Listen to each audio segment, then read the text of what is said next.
Hi guys, my name is Ace and welcome back to my YouTube channel. Today I'll be teaching you how to do basic video editing with your Adobe Premiere Pro. I'll be using 2023 Premiere Pro, so let's go with it. And you can also use former versions of Premiere Pro just in case.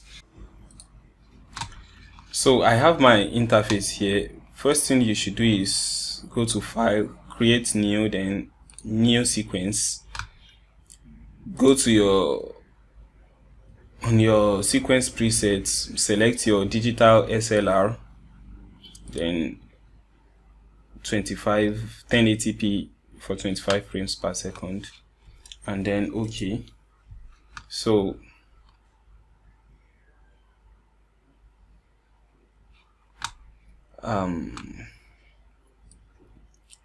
we have our clips here, your projects, and the name of the project here. This is where you keep your clips when you drag them in to Premiere Pro.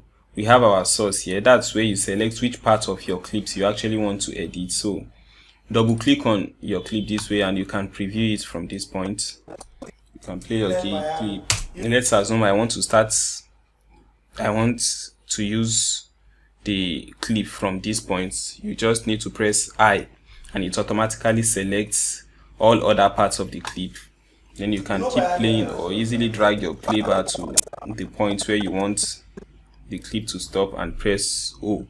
So when you press O, it means you have actually selected from this point to this point. So you are using this part of the whole video.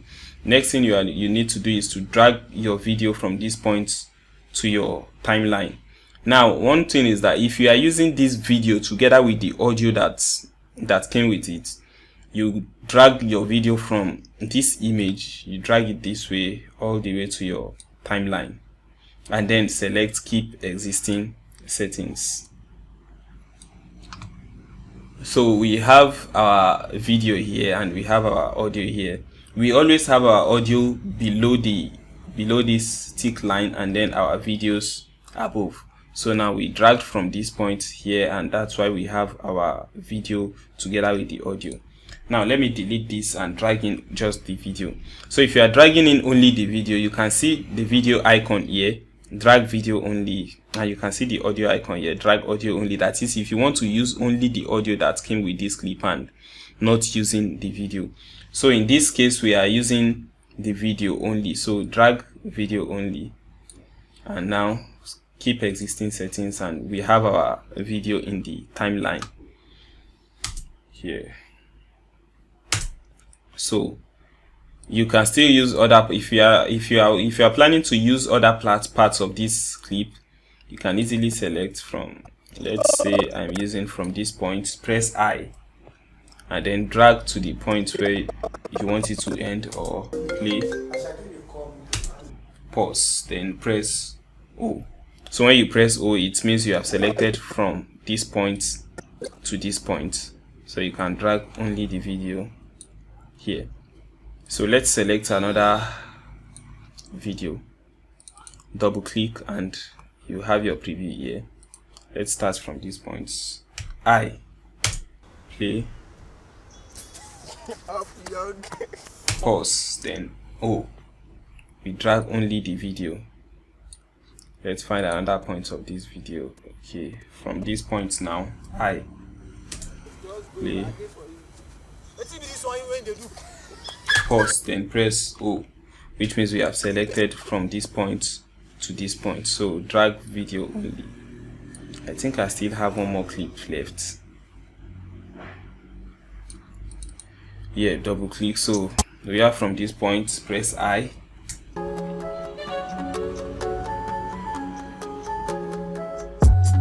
then pause, press O, drag video only.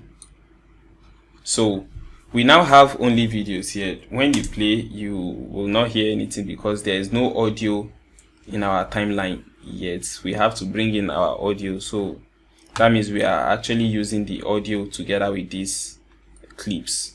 So we have our audio here. So to select which part of the audio you are using, it's the same process with selecting the part of the video you are using. Just double click on the audio and play. So while playing, you can easily detect the parts of the audio you are playing. Forever seems like a long. Let's assume we are using from this point. All you need to do is press I, then continue playing till you get to the point where you want the audio to stop. So let's assume I'm using it up to this point. Press O, and then now you can't drag video because this is actually an audio file. So the only thing we can do here is to drag audio and then drop it below our clips. So we have this red arrow here. It can, when the red arrow is inside your clip or inside your audio, it faces backwards. That's if you want to reduce the length, and then if it's outside, it faces forward. That's if you want to increase. But at the same time, even if it's facing forward this way, you can easily reduce it this way, and the same thing, you can easily increase it. So, and same goes for the videos. You can increase or decrease the length of the video. So now we have replaced the original audios of these videos. Now we have a new audio for them. Feels like a lie. Let her take my heart and take my hand. Take my heart and take my hand. So this is just the basic form of editing. Just cut videos, drop them on your timeline, add your audio, and you are good to go. So in our next video, I'll be showing you how to color grade your videos, how to add effects to your videos, and how to use texts on your videos. So for now, let me show you how to export your videos. Just in case, you can see we have yellow line on top of our timeline. On some laptops you can, or some computers, you can have red lines which actually displays when your video lags. If you are playing your video and it lags, you can easily go to your sequence, render into out, and then when you render your video, the yellow line turns to green. And when you have green colored line on top of your timeline, it means your video can play very, very smoothly without lagging. So to export your video, just drag your play bar to the end of the video and press O. That is out, which means you have selected all the inner parts of your timeline, which is the whole video. So if you have selected this, the next thing you need to do is go to export, rename your video tests, and then you match source for the preset. Then for the format, the normal video format is always H.264. Make sure H.264 is selected. Then select your video, more, and then render at maximum depth, use maximum render quality. Then you can scroll down and go to your bit rate encoding. We have CBR, we have VBR1 and VBR2. Just use VBR1, and then this determines how heavy and your video is going to be. If you reduce this, it's going to reduce the size of your video. Now the size is 28 MB, and it will slightly reduce the quality of your video too. And then when you increase it, you now have 74 MB, which also increases the quality of your video. So let's leave it at 53, and then you can either send to your media encoder or export.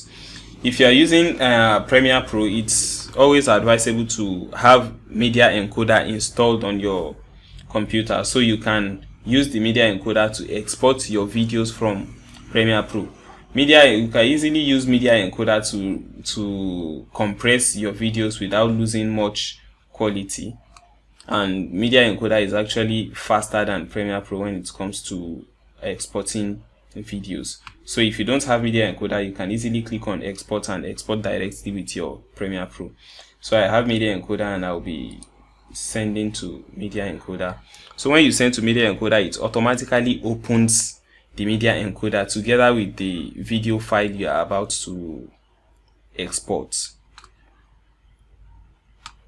So you just wait for a few moments for the media encoder to open, and now it's open. So next thing you will be doing is select the video you are exporting and then click on play, and the video starts exporting, as you can see.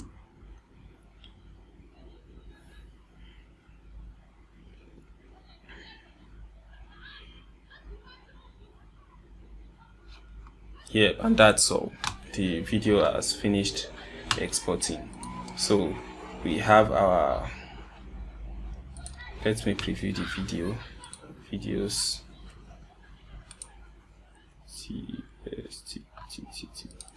So here's our video. Feels like a lot. Let her take my heart and take my hand. Yep, that's it. So in our next tutorial video, I'll be teaching you how to use effects and texts on your video. So thank you for watching.